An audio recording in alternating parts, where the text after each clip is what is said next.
ஜெய் ஸ்ரீ மாத்ரே நமக. ஜெய் குருதத், ஜெய் குரு பரசுராம். நமஸ்காரம். நான் கரூர்லேருந்து வல்சலா பணிக்கர், பிரசன்ன ஜோதிடர். இன்னைக்கு வந்து நம்ம தை மாத பலன்கள் மகர ராசிக்கு எப்படி இருக்குன்னு பார்க்க போகிறோங்க. மகர ராசியை பொறுத்த வரைக்கும் தை மாதம் வந்து ரொம்ப ரொம்ப அதிர்ஷ்டகரமான மாதமாக தான் அமைய போகுது. ஏன் அப்படின்னா, உங்களுடைய ராசி மகர ராசி.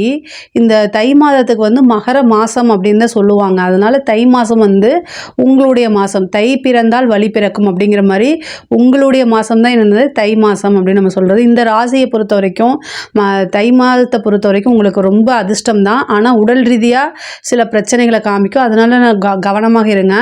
5 கூடையவர் அதிர்ஷ்டத்தை கொடுக்கக்கூடியவர், 10 கூடையவர் தொழில்ஸ்தான அதிபதி. இது ரெண்டுமே உங்களுக்கு சுக்கிரன். அப்போ வந்து என்னென்னா நல்ல அதிர்ஷ்டகரமான மாதம் தான் இது. 10ஆம் இடம்ங்கிறது வந்து தொழில் ஸ்தானம். அவர் வந்து 2ஆம் இடத்துல இருக்கனால தொழில் மூலிமா நல்ல வருமானம் அப்படிங்கிறதும் ரெகுலரான இன்கம் அப்படிங்கிறதும் இவ்வளோ நாளாக நீங்கள் வந்து ஒரு பணத்தை எதிர்பார்த்துட்டு இருந்திருப்பீங்க. அது எல்லாமே இந்த மாதம் உங்களுக்கு கிடைக்கிறதுக்கு உண்டான வாய்ப்புகள் இருக்குது. பண ரீதியாக எவ்வளோக்கு எவ்வளோ பிரச்சனைகளை சந்திச்சிங்களோ அது எல்லாமே இந்த மாதம் வந்து உங்களுக்கு அப்படியே மாறி டர்ன் அப்படிங்கிறது வந்து டர்ன் அப்படிங்கிறது வந்து இந்த மாதம் உங்களுக்கு உறுதியாக நடக்கும். நல்ல மாதம் தான் உங்களுக்கு. காசு பணம் பொருளாதார சேர்க்கைக்கெல்லாம் இது வந்து சூப்பரான மாதம். நீங்கள் இன்னும் கொஞ்சம் அவேர்னஸாக இருந்து செயல்பட்டாலே சூப்பராக ஆயிடுவீங்க. அஷ்டமாதிபதி சூரியன் வந்து உங்களுடைய ராசியிலே இருக்கிறாரு. அதே மாதிரி 12ஆம் இடத்துல புதன் இருக்கார், விரயம். அப்போது காசு பணம் வரதை வந்து ஏதாவது ஒரு இன்கமாக நீங்கள் விரயம்ங்கிறது வந்து 12ஆம் இடம்ங்கிறது விரயம்ங்கிறது வந்து ஏதாவது இன்வெஸ்ட் பண்ணால் கூட அது வந்து விரயம் தான். அதனால் கரெக்டாக எதுலையாவது யூட்டிலைஸ் பண்ணிக்கோங்க. ஒரு கரெக்டான இன்வெஸ்ட்மெண்ட் தேர்ந்தெடுத்து பண்ணுங்கள். இல்லைன்னா புதுசாக பிஸ்னஸ் ஸ்டார்ட் பண்ணலாமான்னா தாராளமாக ஸ்டார்ட் பண்ணலாம். உங்களுக்கு சனி வந்து 2ஆம் இடத்துல இருக்குது, ராசியாதிபதி 2ஆம் இடத்துல இருக்குது. பேசக்கூடிய வார்த்தைகளை ரொம்ப கவனமாக இருந்துட்டாலே ரொம்ப ரொம்ப சூப்பரானது. 5ஆம் இடத்துல உங்களுக்கு குரு இருக்குது, 3ஆம் இடத்துல வந்து ராகு இருக்கார்.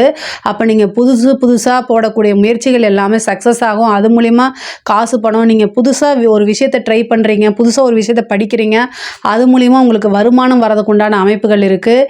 உங்களுடைய ராசிக்கு 7ஆம் இடத்துல செவ்வாய் வந்து நீச்சமாக இருக்கார், 11 கூடையவர் நீச்சமாக இருக்கார். பார்ட்னர் மூலிமா தொழிலை இம்ப்ரூவ் பண்ணுங்கள். பார்ட்னர் மூலிமா நல்ல ஆதாயம் இருக்குது. ஆனால் ஒரு சிலருக்கு வந்து புரிஞ்சுக்காமல் பார்ட்னர்ஸ் வந்து விலகி போகிறதுக்கு உண்டான வாய்ப்புகளும் இருக்குது. பட் ஆனால் வந்து அவங்களுக்கு தான் அது நஷ்டம். ஒன்றும் ப்ராப்ளம் கிடையாது.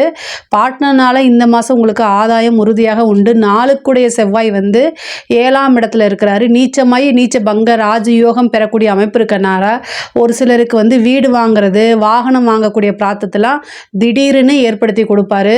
உங்களுக்கு வந்து புதன் வந்து 12ஆம் இடத்துல இருக்கிறது, அதாவது 9ஆம் அதிபதியும் 6ஆம் அதிபதியும் 12ஆம் இடத்துல இருக்கிறது. கடன் ரீதியாக இருக்கக்கூடிய பிரச்சனைகளுக்கு எல்லாமே இந்த மாதம் உங்களுக்கு தீர்வாயிரும். ஒரு சிலர் வந்து ஜுவல்ஸ் வச்சுருப்பீங்க, அதெல்லாமே மீட்க முடியலையே அப்படின்னு சொல்லி கவலைப்பட்டுட்டு இருப்பீங்க. இந்த மாதம் வந்து அதுக்குண்டான சோர்ஸ் வந்துடும். நீங்கள் இழந்ததை எல்லாத்தையுமே மீட்கக்கூடிய அமைப்புகள் இந்த மாதம் உங்களுக்கு இருக்குது. படிக்கக்கூடிய குழந்தைகள் வந்து படிப்பில் நல்ல ஆர்வம் செலுத்தக்கூடிய அமைப்பு.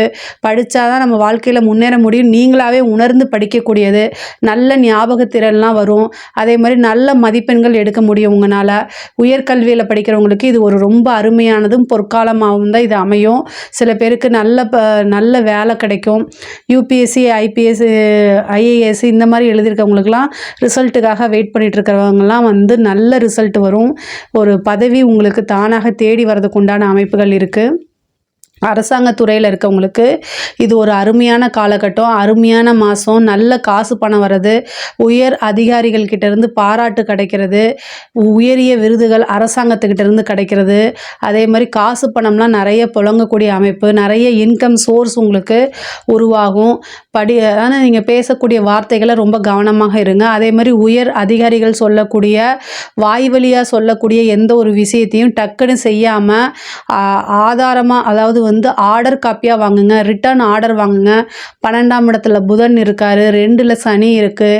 நாளைக்கு உங்களுடைய உயர் அதிகாரிகள் பொய் பேசுறது, நான் சொல்லவே இல்லைன்னு சொல்லிடுவாங்க.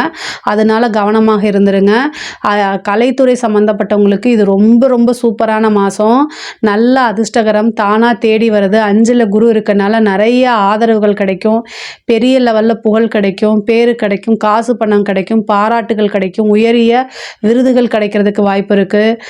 5ஆம் இடத்துல இருக்கக்கூடிய குரு வந்து நல்ல அதிர்ஷ்டத்தை கொடுக்க போகிறாரு. 2ல் இருக்கக்கூடிய சுக்கிரன் வந்து உங்களை பெரிய லெவலில் பிரபலிப்படுத்தி விடுறதுக்கு உண்டான வாய்ப்பு இருக்குது. பெண்கள் வந்து மகர ராசியில் இருக்கக்கூடிய பெண்கள் வந்து 7ஆம் இடத்துல செவ்வாய் நீச்சமாக இருக்குது. கணவருடைய தேக ஆரோக்கியத்தில் கவனம் செலுத்தணும். அதே மாதிரி அஷ்டமாதிபதி உங்களுடைய ராசியிலே இருக்கனால மண்டையில் வந்து உங்களுக்கு நிறைய ப்ரெஷர், ஒரு விஷயத்தை செய்ய போகும்போது நிறைய குழப்பங்கள் இருக்குது. குழப்பங்கள் உங்களுக்கு இருக்கும். அதே மாதிரி கணவர்கிட்ட வந்து கருத்து வேறுபாடு இருக்கும். இப்போ கருத்து வேறுபாடு எல்லாமே வந்து நீங்கள் என்ன செய்யணும் அப்படின்னா கொஞ்சம் அவாய்ட் பண்ணிக்கோங்க. அமைதியாக போங்க. இந்த மாதம் வந்து குடும்பத்தில் இருக்கக்கூடிய நபர்களுடைய சப்போர்ட் வேற கிடைக்காது உங்களுக்கு. 2ஆம் இடத்துல இருக்கக்கூடிய சனி வந்து வாக்குச்சனி, கோப்பை குலைக்கும். அதனால் சனி பயிற்சி வரைக்கும் ரொம்ப அமைதியாக இருக்கிறது தான் நல்லது. குடும்பத்தில் உங்களுக்கு பெரிய லெவலில் சப்போர்ட் கிடைக்காது. பொருளாதார ரீதியாக ரொம்ப நல்லா இருக்குது. ஆனால் நீங்கள் தான் உங்களை மற்றவங்கள அனுசரித்து போகிற மாதிரி அமைப்பு இருக்குது. செவ்வாய் நீச்சமாக இருக்கனால கணவர்கிட்ட சண்டை போடாதீங்க. கணவருடைய தேக ஆரோக்கியத்தில் கவனம் செலுத்துங்க. வண்டி வாகனங்களில் போகும்போது பார்த்து கவனமாக போங்க. 4 குடையவரும் செவ்வாய் தான், 11 குடையவரும் செவ்வாய் தான். பொருளாதாரத்தில் சூப்பர். ஆனால் 4ஆம் இடம் வண்டி வாகனத்தை குறிக்கக்கூடியது. நீங்கள் வண்டி வாகனத்தில் கரெக்டாக போவீங்க. ஆனால் ஆப்போசிட்டில் ஒருத்தன் தண்ணியை போட்டு வந்து உங்ககிட்ட பிரச்சனை பண்ணிடுவான். அதனால் ஜாக்கிரதையாக இருங்க. இல்லைனா நாய் குறுக்கால வரும். இந்த மாதிரி இன்சிடெண்ட்லாம் நடக்கிறதுக்கு வாய்ப்பு இருக்குது. முருகனை வந்து வழிபாடு பண்ணுங்கள் மனசார. உங்கள் வீட்டுக்கு பக்கத்தில் இருக்கக்கூடிய முருகனுக்கு செவ்வாய்க்கிழமை போய் தீபம் போடுங்க. அது ரொம்ப ரொம்ப நல்ல சிறப்பான பலன்களை உங்களுக்கு கொடுக்கும். அரசியல் துறை சம்மந்தப்பட்டவங்களுக்கு வந்து இது ரொம்ப ரொம்ப சூப்பரான மாதம். பெரிய பெரிய விஷயங்கள் எல்லாமே வந்து சின்னதாக அசால்ட்டாக உங்களுக்கு நடத்தி கொடுத்துரும். அந்த மாதிரி கிரக அமைப்பு உங்களுக்கு இருக்குது. இவ்வளோ நாளாக எதிர்பார்த்துட்டு இருந்த ஒரு கட்சியில் ஒரு பெரிய லெவலில் பொறுப்பு, அங்கீகாரம் இது எல்லாமே உங்களுக்கு கிடைக்கும். இந்த இதை வச்சுட்டு நீங்கள் அடுத்தடுத்து உயர்வான வாழ்க்கைக்கு போகக்கூடிய அமைப்புகள்லாம் இருக்குது. பேசக்கூடிய வார்த்தைகள், செய்யக்கூடிய செயல்கள் இதிலெல்லாம் கவனம் செலுத்துங்க. முக்கியமாக நீங்கள் சோஷியல் மீடியாவில் ஆக்டிவாக இருந்தீங்க அப்படின்னா சனி 2ஆம் இடத்துல இருக்கார். ஒவ்வொரு விஷயத்தையும் நிறுத்தி நிதானமாக செய்யுங்க.